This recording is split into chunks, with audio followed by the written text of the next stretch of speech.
Halo teman-teman semua, balik lagi di channel Kang IT. Jadi di video kali ini kita bakal lanjutin sesi berikutnya ya, yaitu login sistem. Jadi di sini kita bakal bikin login sistem menggunakan kode Igniter 4. Oke, langsung aja kita running dulu untuk projectnya yang kemarin kita udah buat. Jadi di sini kita bakal bikin login multi user ya, login multi user pada kode Igniter 4 dan juga kita bakal pakai filter guys. Ini kita bakal pakai filter. Oke. Kalau udah kemudian kita buat di sini out controller, kan ini belum ya, belum dibuat apa-apa, kemudian di modelnya juga belum diacak-acak segala macam lah, belum dibuat apa-apa kayak gitu. Kemudian di bagian filternya juga belum dibuat. Oke. Pertama kita bikin filternya dulu ya. Kita pertama bikin filternya. Ini di ctrl-c dulu aja. Kita bikin filter php spark, kemudian make filter. Di sini kita bikin filternya yaitu out ya. Nama ininya, nama foldernya out filter. Nah, begini. Kemudian kita cls saja. Nah, setelah kita buat filternya, di sini gue udah punya codingannya guys. Jadi tinggal di copy aja di nanti. Jadi tinggal dilihat aja atau enggak nanti sama lu tinggal di pause aja guys ya. Nah, di sini gue udah punya codingannya. Di sini kita bakal masuk ke filter. Kemudian di sini kita copy aja bagian ininya. Nah, masuk ke bagian sini guys. Masuk ke bagian filter, kemudian out filter yang tadi kita buat. Setelah out filter, kemudian ini dihapus aja nih, biar nggak terlalu banyak buat tulisan-tulisannya. Kemudian kita taruh di before, di function before ini ya, kita taruh di sini. Kemudian ini untuk ininya sesuaikan, kalau misalkan ininya login ya login, kalau misalkan ininya slash kayak gini doang ya slash kayak gini doang. Jadi disesuaikan aja berdasarkan roots login yang ada nih. Roots login yang ada itu yang ininya ini, yang di sini. Kalau misalkan kan di sini gua loginnya itu tanpa pakai penamaan login gitu ya, pakainya slash kayak gini aja. Jadi otomatis kalau misalkan dia localhost 8080 udah otomatis bakal ngarahin ke login sistem kayak gitu. Oke, kalau misalkan ini udah ya, udah dibuat kayak gini, kemudian kita lanjut ke bagian bikin loginnya ya. Kita lanjut ke bagian bikin loginnya, yaitu di sini kita bakal config dulu. Kita bakal ke config, yaitu ke filter. Nah, di sini kita tambahin guys, tambahin ini. Kemudian kita paste nih, kita ke config. Untuk apa, konfigurasi filternya dulu ya, konfigurasi filternya roots lagi filters. Nah, di sini kemudian di bawah sini nih di aliases, kemudian di bawah secure header di sini kita taruh aja. Nah, di sini kita ganti jadi out filter. Nah, kayak gitu. Jadi fungsi filter ini sebenarnya mirip kayak middleware. Jadi mirip kayak middleware, jadi tinggal diinihin aja lah. Jadi nanti kalau misalkan dia belum login ya dia bakal otomatis bakalan dia jadi ke login. Kalau misalkan dia udah login ya dia bakal otomatis langsung masuk ke dashboard kayak gitu sih sebenarnya. Jadi kayak middleware lah inilah masuknya. Cuma kan kalau di kode Igniter 4 ini nggak ada middleware. Jadi makanya dia pakainya filter. Mungkin perbedaannya itu doang sih. Oke, lanjut di bagian ini udah ya, filter udah. Nah, ini tinggal tambahin aja guys ya, out filter. Kemudian ini juga out filter kayak gini. Ini udah cukup banget sih buat bikin middleware-nya, cukup kayak gini aja. Kemudian di bagian user di model ya, model user. Nah, ini kita copy aja. Jadi ini tuh udah apa namanya, udah gue buat guys, jadi tinggal diikutin aja segala macem, udah enak lah. Ini kita paste di sini. Nah, untuk timestamp-nya ini kita false saja karena kita nggak pakai timestamp. Kemudian untuk tabelnya kita pilih table user, primary key-nya ya ID, kemudian allow field-nya. Nah, allow field ini kita sesuaikan berdasarkan yang ada di table user. Kayak gini, berarti kita tinggal sesuaiin aja guys ya. Ini kita kecilin dulu biar enak. Set. Kalau udah kecil, di sini kita allow field. Nah, allow field-nya ini sesuaiin aja guys berdasarkan table user ya, berdasarkan table user yang ada kemarin kita buat. Berarti kan di sini nama user udah benar, username, password, kemudian di sini kita kasih email,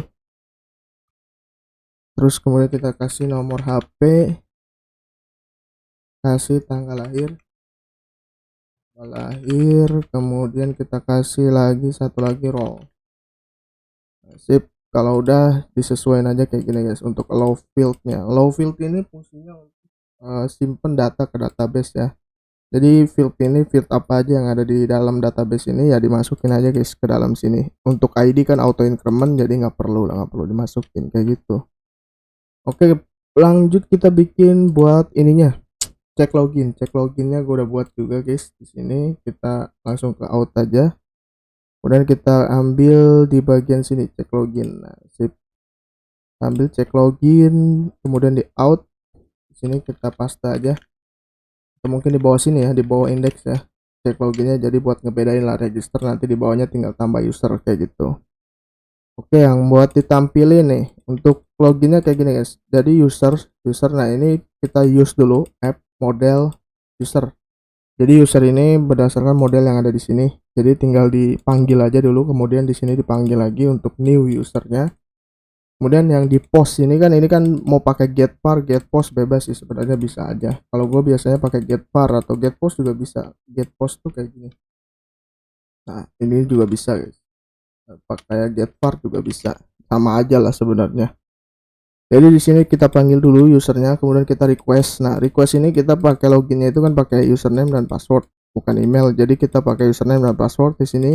Untuk data usernya nanti dicek username-nya berdasarkan where benar apa enggak, username-nya ada atau enggak. Kalau misalkan dia enggak ada, dia bakalan munculin error tuh, error username dan password. Kalau misalkan dia benar, dia bakal ngecek password verify. Password verify ini untuk password yang pakai password hash yang kemarin kita buat, password hash bcrypt ya. Jadi di situ nanti bakal diverifikasi dulu bahwa benar gak nih password ini menggunakan password bcrypt gitu. Jadi ibarat cek loginnya dulu lah kayak gitu.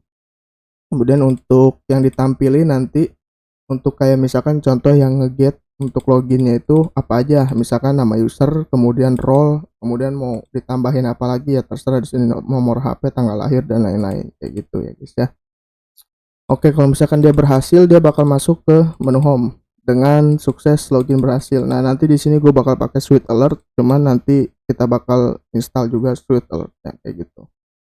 Kalau misalkan dia salah untuk passwordnya atau enggak ininya, ya dia bakal ancilin error username dan password salah, dan balik lagi ke bagian si loginnya itu kayak gitu guys. Oke, nah di sini gua nggak pakai apa namanya, nggak pakai validate ya, validation gitu yang kayak contoh misalkan di Laravel itu form validation yang harus pakai required apa segala macam. Jadi requirednya itu gua pakai di bagian view-nya aja lah, nggak apa-apa lah, karena ini kan tutorial biasa ya buat pemula.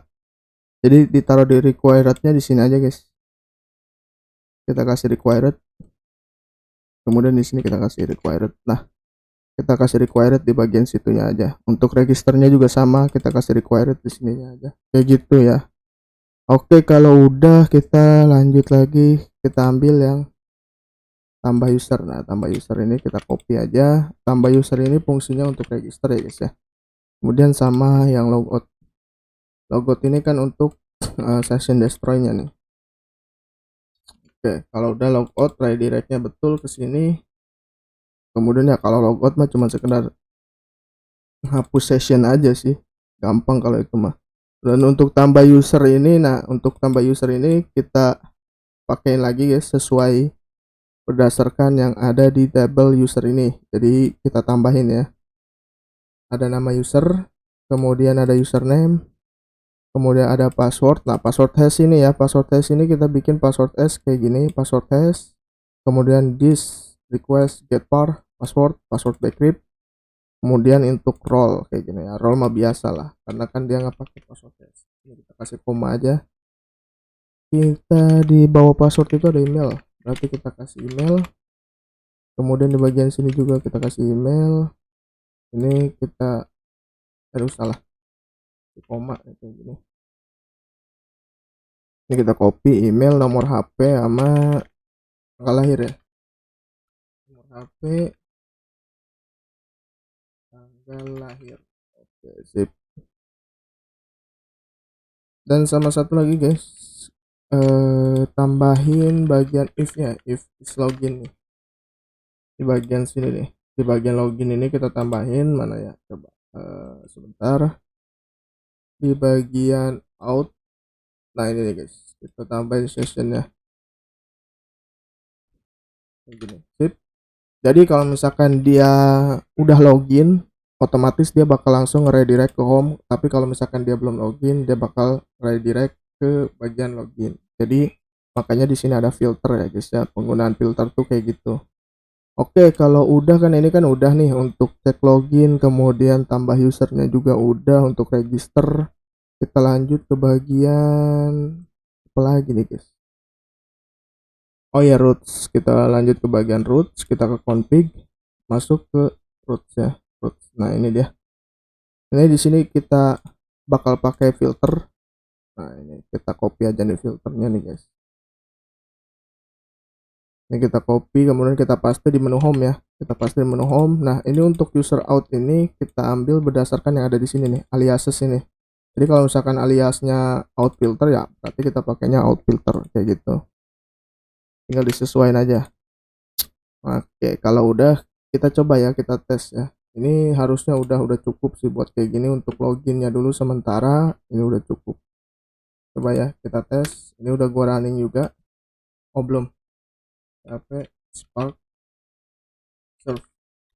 Nah, sip. Kita refresh. Nah, kalau misalkan dia login, misalkan contoh admin request post. Oh iya, ininya guys. Bagian sininya nih. Bentar, index.php. Nah, ini nih. Ini base URL-nya belum kita bikin. php base URL, kemudian di bagian sininya kita kasih cek login. Kemudian sama satu lagi guys, sama satu lagi di bagian register, tambah user. Oke, kalau udah kemudian di roots kita tambahin lagi ya, kita tambahin di sini, kita tambahin. Nah, ini cek login, kemudian ininya juga cek login. Untuk tambah usernya ini pakainya post ya, dia ada, oh ya dia pakainya add ya, dia pakainya add kalau nggak salah, dia pakainya add. Coba ya, oh bisa post juga guys, bisa post juga ya, berarti kita pakai post aja lah. Ini post, ini tambah user ya, tambah user. Oke sip. Nah mantap, kalau udah gini mantap nih. Kita kelupaan guys. Nah ini kita uji coba ya, kita uji coba dulu buat loginnya. Jadi buat ngebuktiin bahwa kalau misalkan dia udah login harusnya bisa nggak perlu login lagi, udah masuk ke menu home, asalkan cache browsernya ini nggak dihapus kayak gitu. Bayar kita login atau enggak kita tes ini dulu dah ke menu home. Nah dia udah nggak bisa guys, karena kita udah pakai middleware. Nah kita sesuaiin berdasarkan root yang ada di sini nih, home, karena kita udah pakai filter. Jadi nggak bakal bisa dia kalau misalkan dia belum login. Oke, kalau misalkan kita login coba. Waduh, ada error nih guys. Apakah error guys? Oke, kita coba cek dulu guys. Cek login. Kemudian di bagian sini cek login. Nama user, username, password. Login berhasil, base URL. Ini harusnya udah benar guys. Ini harusnya udah benar, buat rootsnya juga udah benar sih harusnya. Harusnya udah benar sih. Cek login ya roots. Ini kita copy aja coba deh. Ini kita copy, kita paste di bagian sini. Nah, sip. Oh, mungkin di bagian sininya guys. Coba ya, bentar. Nah, di bagian base URL ininya kayaknya nih yang salah. Kita coba ke indeks, kemudian ini kita paste. Nah, begini aja. Kita coba ya. Oke, admin. Lah, error guys. Gak ada nih, belum ada apa namanya tanda-tanda keeroran nih, tanda-tanda keeroran. Tapi emang belum di ini sih, belum dimasukin nama gua guys. Out filter, coba out filter. Ini harusnya udah bener sih, out filter, kemudian di bagian filternya ini udah bener, password verify. Untuk usernya udah bener, tabelnya ngambil tabel user, object false. Sebentar guys, coba ya kita nggak pakai filter dulu, coba kita nggak pakai filter di sini, kita hapus dulu filternya sementara. Aduh, ini ada dua. Nah, kita admin, kemudian admin. Error, apa karena passwordnya gitu yang salah? Waduh, ini agak-agak merepotkan nih. Kita coba gini aja, kita coba ls, kemudian kita ini lagi guys, kita delete dulu deh. Delete from table user ya. Kita delete dulu, kemudian kita seed lagi. php spark db seed user seeder. Nah, kita cek aman ya. Kita running lagi php spark serve. Ada error nih guys, ada error nih. Mantap nih kalau ada error kayak gini nih, mantap nih. Oke, di sini cek login. Coba sebentar dulu guys, gua mau lihat dulu ini metodenya udah bener, metode post. Kita coba ya, kita copy aja ininya. Oh, ini nih lupa gua, csrf. Nah, csrf field. Kemudian di bagian sini juga biarin aja ini out filternya nih, filter out filter. Nah, harusnya aman nih. Lah, masih nggak bisa.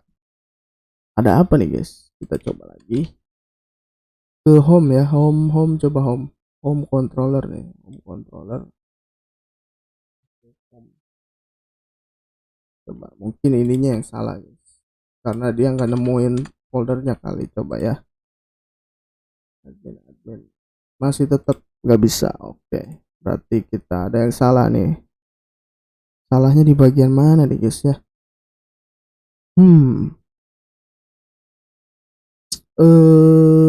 Coba kita copy aja ini, kemudian untuk indeksnya ini kita paste. Nah, ini kayak gini nih, csrf field.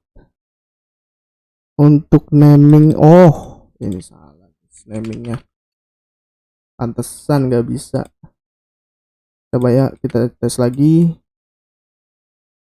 Nah, bisa masuk nih untuk ke menu home. Nah, kita tes, misalkan kita close localhost 80. Nah, langsung ke menu home kan. Oke, berarti ini udah berhasil guys ya untuk loginnya. Logout. Oke, logout ini belum ada nih, kita tambahin dulu di rootsnya. Root dia itu post ya, coba kita lihat lagi. Oh, get, dia itu pakainya get. Oke, sip, kita tambahin di bagian sini get, tinggal logout. Nah, aman guys. Oke, paling untuk login ya, untuk login paling ini aja dulu untuk sementara. Jadi yang penting bisa login dulu ya guys ya. Kalau misalkan nanti buat kedepannya kita bakal bikin templating ya, templating untuk bagian menu home, kemudian data user dan lain-lain lah. Oke, thank you for watching buat teman-teman semua yang udah nonton. I love you semuanya, bye bye.